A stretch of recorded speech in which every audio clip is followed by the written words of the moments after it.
Warriors, Season 1, Episode 6, Episode 7, 8, 9, and 10. So we've decided to just sum it all up, and we're going to talk about particular characters. So what we've been doing is talking about each episode, but now we're going to talk about the characters because really in Warrior, the archetype of the white man is it's just perfectly in all of these characters. It's set up really well in Season 1. Yes, it is. So yeah. it shows you how white men are. Yeah. What they're doing, what they've done. So we start with the ultimate good, and that's Lee. Right. Officer Lee is just, he's the white man's wet dream kind of thing. This is what white man thinks they are, and they portray all their, superheroes and characters as they are. Then you have the trying to be good, but failing white man. Right. So you have the Bill, and then you have the Mercer type.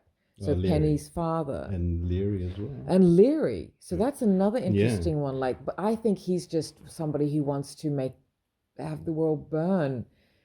But he's noble. But he's helping his, fellow man, Yeah, but it's really hard to... Who is Leary? Is he... Because he's mourning the death of his wife and children 8 years ago. From smallpox, right? So no one killed them. Yeah. They just died because terrible times. And now, so who is he angry with? And he's angry because they demand too much, because it's one demand after the other, these white people, and we know that. This is the world. This is why it has always been cheap and cheaper to go offshore. Yeah. And this is what has happened to the world. So the white world has offloaded and outsourced their manufacturing, and now they can't manufacture. And if COVID is manufactured, that's China's way of saying, see what happens when it's all cut off? You're cut off and your shelves are empty. You're fighting for toilet paper. Wow. If that's the lesson that was supposed to be learned, well, no one's learned from it. They've just gotten angrier, these idiots. But so you have the Bill, so you have Lee, who is noble, and not just noble, he is a Southern gentleman type who has no bigotry in him at all. No bigotry. In fact, he has love, pure love for everyone, including his opposite, which would be a black woman. Yeah. So, so he is the absolutely most beautifully rounded character, and just everyone just likes him, he's just noble, and he's sharp, he's clever, he's just what every white man thinks they are. Sure. And he doesn't even exist. He has to be played by an actor, it's just like, come on. And then he's paired with Bill. Oh, for fuck's sake, Bill. Love Bill, hate Bill. This is really the average white man. Yes. Who's funny and tries to be good and whatever, but so full of vices, and they're racist as fuck, but they're going to try and do the right thing. So if they're racist as hell, but if they see, some brown and black people who are small getting bullied, maybe they'll stand in for, I don't know, maybe, who knows. So Leary's like that too. Exactly, yeah. That scene was a bit heavy. It was a really good scene. This is we have alluded to it before, but there's a crucial scene, and I can't remember now in which episode in particular. It might have been Chinese boxing, or They Don't Pay Us Enough to Think. And so it's in the bar, Banshee, which is the Irish bar. Yeah. Now, just some backstory about Banshee. The runner for this, Jonathan Tropper, his show before is Banshee. Okay. So that's why the Irish pub is called Banshee. Very cool. So we're inside the Banshee, and two black men, an older man and a younger man, walk in, and they just go up to the bar and say 2 whiskeys. As the bartender starts just, normal, doesn't even look at them, like, what are you doing? He just starts serving them. And some Irish idiot, is sitting at the bar. What? No, you're not. What do you think you're doing? Blah, blah, blah, and starts being really stupid. And then they all front up and bullying, all start standing up and, oh my God, telling these black men to get out. And the black men are just saying, we just want to have a drink. That's all. And we'll be on our way. And then they just start ganging up, and then Leary walks in from back of their pub or whatever, and says, "What's going on here?" And these idiots, these Irish idiots who were the bullies, thought that Leary was going to be on their side, but Leary said, "I don't think so. Yeah. I don't think so, because these people also." So he actually defends the black guys, the black men. He understands something about how they got there. Yeah. What they've been through. Yes. And they deserve their drink. Yeah. So he said they were brought there in chains, and they've paid their dues, and so they didn't ask to be here. Yeah, they didn't ask to be here. In chains, And he made them have he gave them free whiskey, right? But then when he was thanked by one of the younger black man, Leary said, "Don't thank me. You should know better than to walk into an Irish pub." Yeah. And I thought he was being nasty to them. He's just being cold Leary. Yeah.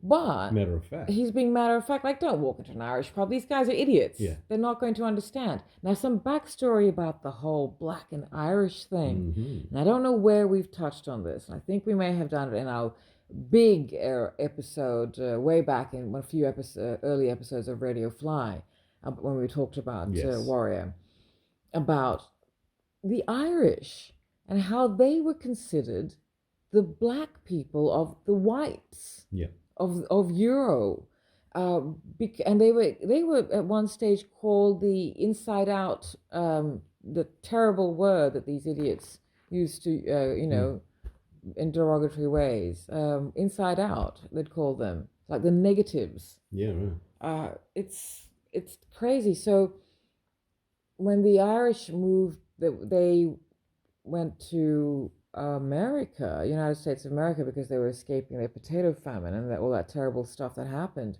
They were treated really badly by the British. The British treat them like they are black.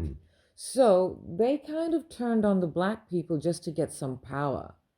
And then they realized, wait a moment, they are actually, because they hadn't had anything to do with black people until they actually got to the United States of America, whatever it was, England or France at that stage, So, and the British are awful, and they were the ones who were treating the Irish really badly. And then that's why they brought in the Chinese, because the Irish people wanted too much money, as you can see in Warrior. They're just, Leary's bargaining this and that, and therefore Mercer's like, well, he insists that Mercer hire all the Irish workers, and Mercer's more than happy to do that. So these are all archetypes of the white man. So Mercer's character, he's the CEO, or he's the owner of a company, right? A steel manufacturing company. So he desperately wants a contract for trams, etc., and he wants to hire people, and that's great. But the demands they have, that the union has, is a little bit detrimental to everybody, and it's difficult because sometimes they have they think they have best interests at heart, but they're actually making it really difficult to make profits for everybody. And I think this is where the greed starts happening and the segregation between the top and bottom, because yes, there is a lot of corruption at the top, absolutely, and but there's also a lot of outlay, and there's a lot of expenses that you have to pay for. So wait a moment. We want to look after our workers, is one way of thinking. We want to look after our workers, happy workers, productive workers. But once there's too many demands, well, then the money starts to spread thin. But having said that, I'm now talking, if people listening to this are going, what? No one's like this anymore. And I think that's because greed just happened everywhere. So in this case, you can see it between Leary and Mercer. Now, Mercer's representing the rich side, the privileged side, and Leary's representing the underprivileged side. But they're still white and they're Irish. But they basically have more power because Leary's a thug, right? And he's not afraid to use violence. And this is what these people do. They don't care. They will just be violent against anybody until they get their own way. That's the white.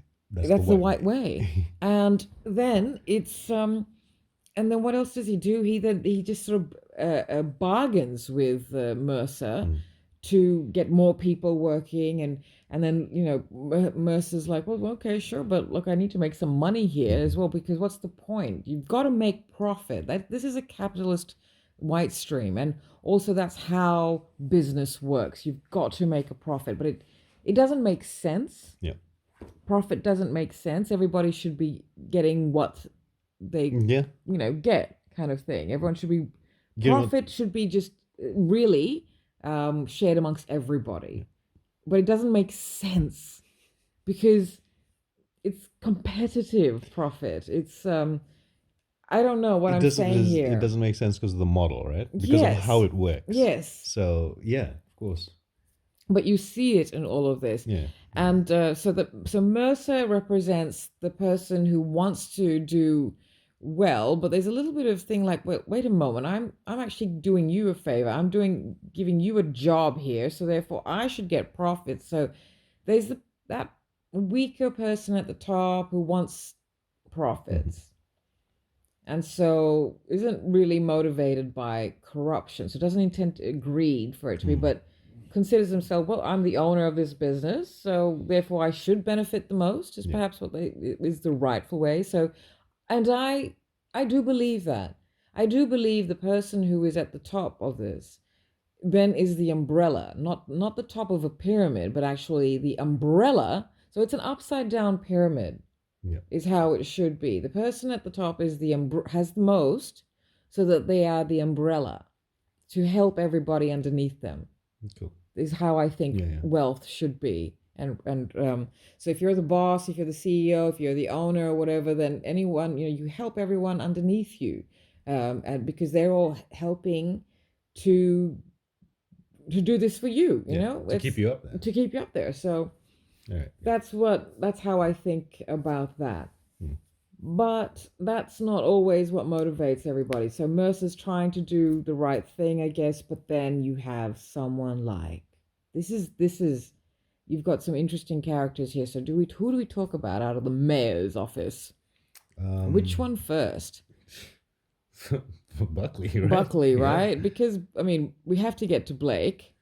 We'll have to get to Blake. Yeah. And we're going to have to get to that senator guy and all the other white people. But the main person in the mayor's office is not even the mayor. No, it's Buckley. It's Buckley. Yeah. Now, Buckley is he's the archetype of the white male that is in power.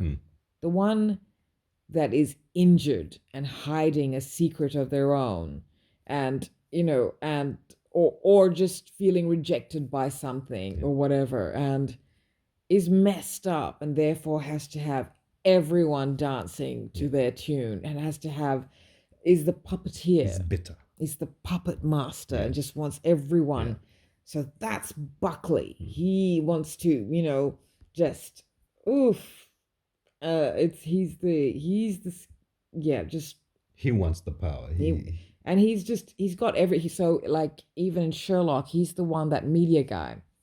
Yeah. Sure. That's that character who he's got you at everything. Yeah. He's just that's right. They have no scruples. He knows everything. He knows just everything. No scruples, nothing. Oh my gosh. Awful. And then that's so then you have the bloated buffoons like Blake, Mayor Blake, who is married to rich owner Mercer's daughter, who is Penny Blake, who is the white woman's wet dream. Penny Blake is the white woman. Yeah, sure. All white women want to be, and there's other white women in this show, and we're going to talk about them later. But there's the archetypes of white women in this show. Oh my God. But they're gorgeous. It's wonderfully done. But they're still this is what they're like. They're just anyways. We're still talking about the human males, white men. Who are we up to? Blake. Oh my God, he's a pervert. Oh, we're talking about Blake. Yeah, he's disgusting. And he's a Penny Mercer only married him to save her weak father. Yeah. So that's what. So Mercer is weak. He can't do the right thing. He's not evil. He's not even bad. He's just in a world where he has to be. Yeah. He has to be cutthroat. Yeah. But he's not. He's trying to do the right thing. He's trying to do the right thing, but he's weak. And he let his daughter marry this ugly, horrible man just so their family could be secured a contract so that their mansion, because when rich people lose, they lose big. So their stakes are higher because they lose big. But it's not kind of fair because rich people can also hide things big. The scrutiny and everything is big, but the bigger something is, the more you can actually hide things underneath that. Whereas when a poor person loses, they lose small, but they lose everything. You know? So that's the thing. When a rich person loses, they lose big, but it's too big. So there's things that get missed, kind of thing. So, but Mercer lets Penny marry Blake because, well, yeah, it'll secure the house, and then he reminds her that it's her mother's house. So it's not even his house. So this is a weakling who got married into money. So a lot of that happens. There's a lot, even in Fiji, where weak males, even, there's tales of gay males being married into strong matriarchal clans so that the matriarchy can keep that line. It's really interesting, all these things that happen. Anyway, going back to the white males here. So Blake is a buffoon, and he's just mad, and he thinks he's, but he's just... He thinks he's running everything. Yeah, he thinks he's in control. Yeah. And he thinks when he threatens Buckley, who is, by the way, the deputy mayor, he thinks that when he says to Buckley, don't you leave me out of loop again, and he thinks Buckley's scared, and Buckley's like, yes, sure. Buckley's the one who has to rescue him from the brothel in Chinatown, where Mayor Buckley is about to get, in modern parlance and in modern terms, pegged by, I'm sure they show how. So yes, so Mayor Blake is that kind of person, and Penny has to sleep with him, even though she's been married to him for a while. She has to drug herself to sleep with him to secure the contract for her father so that they don't lose their family mansion that belonged to her mother, and so that her sisters can be safe and have a place to live, etc. Wow. So all these sacrifices, this is what I mean. This is what white women think that they will go eagerly and throw themselves in marches and stuff like that. Because they cannot, the injustice, they cannot handle it. So have we covered all? And there's this senator running for president, who just thinks he's so suave. Oh my gosh. They're just also, I do have to come. Yeah. Sorry, that scene where that room of white men talking about politics and shit. And, and then when Penny comes into it, and Penny, she's, because they're all talking about Chinese, the Exclusion Act, right? So this is like sending all the Chinese people back. And then the other like owners, factory owners, etc., saying, "Hang on a moment, we need cheap labor. The union's asking for too much." And the senator and all these mayor, all these people are saying things like, "No, we need jobs for the Americans. We fought for this land. We own it now. It's ours." And how dare these Chinese come here and think that they can take our jobs? Like, whoa, say the Native Americans. They just shake their heads. Which Penny pointed out. So so this is what the white woman's wet dream. Sure. Okay, she's the lone woman there. She is Mayor Blake's wife, and this is Mayor Blake's party. And so she looks amazing, gorgeous, and her father's in the room too. And she stands up for the Native Americans and says something about how, about the Chinese, blah, blah, blah. And she's defending everybody. And Mayor Blake is like, shut up. And she's like, ugh. And she's being really whatever. And then the guy inside, the senator, somebody says to the senator, "Well, she's lost your vote, Senator." And the senator says, "If she could vote." Ha ha ha ha ha ha. Everyone laughs. Oh God. Yeah. So that is white Yeah. So yeah, season one sets up white male very well. Yes, this is who run. This is the white maledom. Mm-hmm. This is who runs the world, and even the young ones, they're all just so toxic. And yeah, some of the scenes in that, like when they capture the. Oh wait, does that? Oh yeah, they do. They just start killing the Chinese and torturing them. Awful. Yeah. They just and then Leary, can't he goes against anybody. Anyway, he'll go against white people, but I guess the Chinese, the Tongs, are going against themselves. Yeah. So it's all regional, it's all places. So Leary's destroying everything, and he gets everyone jobs. So everyone's like, "Thank you, Leary, you are our savior." And then he says, "That you're welcome, and now pay up." Yeah, pay your dues. He's like, "Okay, give me your dues," and everyone's like, "What?" So yeah, it's always a price. Yeah. But then he takes the money and buys explosives so he can create anarchy. Yeah. And what does he want? What does he want? Yeah. He wants jobs for the Irishmen. Why? Because he's bitter. That's like the anti-vaxxers. It wasn't until they had to get vaccinated that they all went into uproar.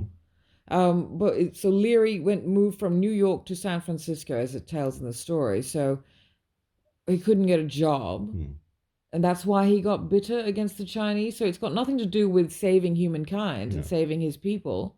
But yeah, then he decides, well, my people and me and blah, blah, blah. Instead of like, come on, let's work with the Chinese and let's all do this together. Yeah. It's like build a country first. Why couldn't people work together?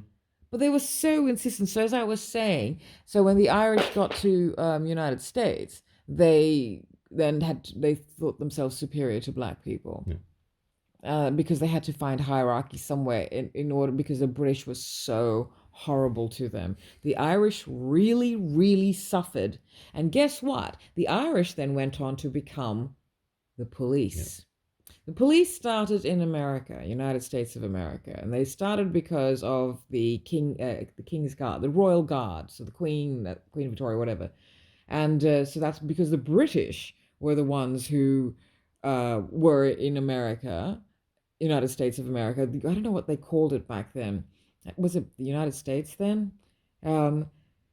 So that's when they started I can't remember exactly when they started the cops, the police. 1800s, I can't remember when is the year.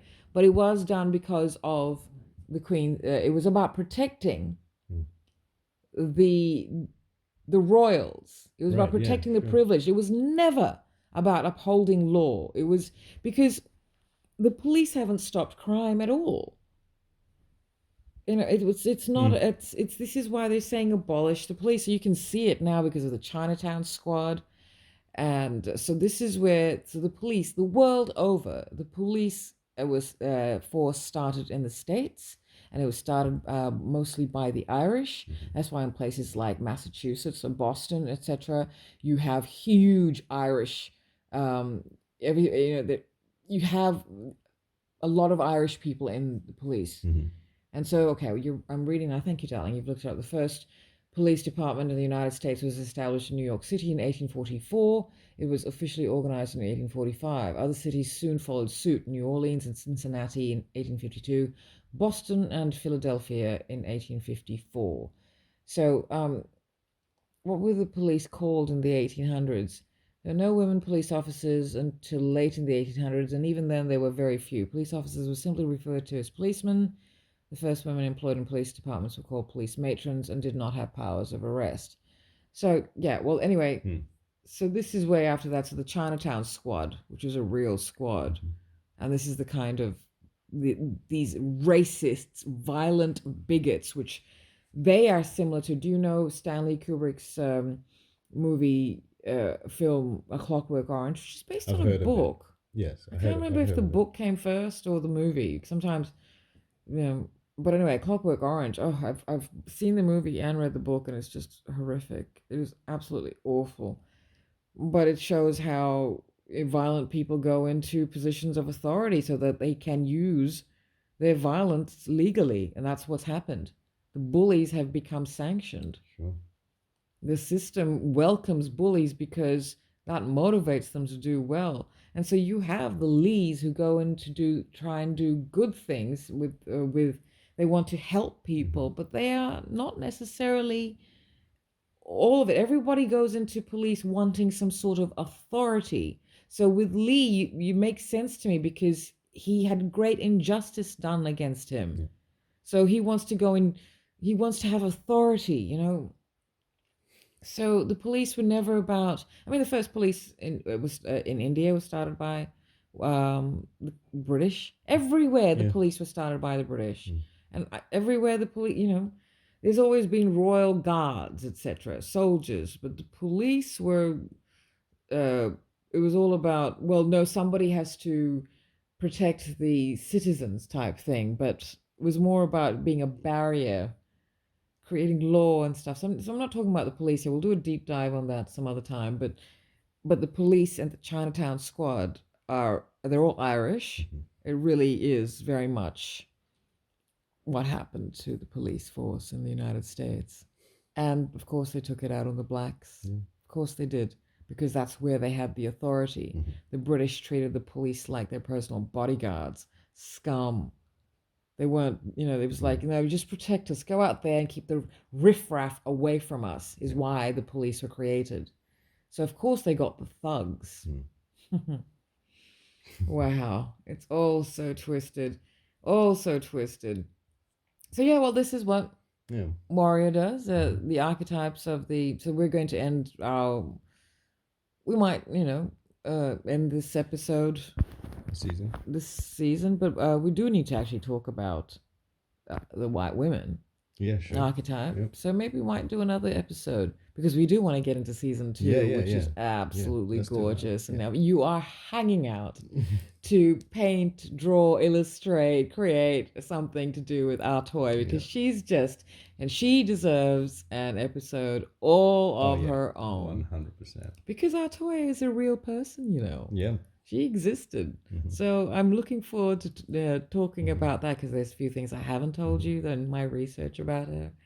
But yeah, there you go. So this illustration, you know, I as of recording, I don't know what you're going to do, because this is what the wonderful mystery is. I love it. I have a really good It's very exciting to me when I do the filming as well, in conjunction with your static filming. It's like, ooh, what is going on here? It's very nice for me. I love it. So I hope that when I film, you can see how much I love filming what you're doing, because it's like, what is going on here? So there we go. That's our end of season 1. We haven't really reviewed it, because you've got to see, this is, as we've said, it's fictional. Well, we're gonna do the white women. So we'll talk a little bit more about what they had to do, and also the history of the time, etc. We'll fill in a little bit more about a few other things to do with season 1 and what we're seeing here, what happens, and who we get introduced to character wise, etc. But it's a really good setup of archetypes. And I do have to say this, the filming of it. So anytime we're in Chinatown, so not only the way they so cleverly show the language and show the changing of accents, etc., and how the white people are the actual ones who are othered in this, and that's fantastic. So good. But their environments, so the white environments are really bleached. And Penny's is the only one that is Instagram worthy. Her art studio is so Instagram worthy. It's got the bathtub, it's got the white curtains. It's just an art studio. It's just lovely, darling. But everything else is colorless. It's bland. It's bleached. It's leached of color. So there's some bare color.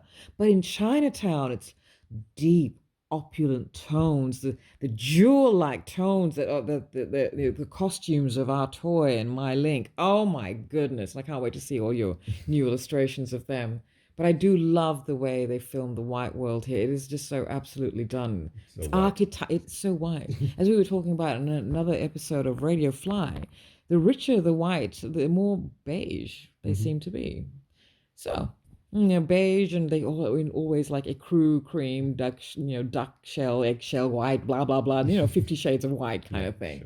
sure. So, but there you go. That's our rundown of the archetype of the white male, as shown and depicted in Warrior Season 1. We'll be back with the archetype of the white female in our next Yeah. rundown and illustration. So, thank you for listening. Bye.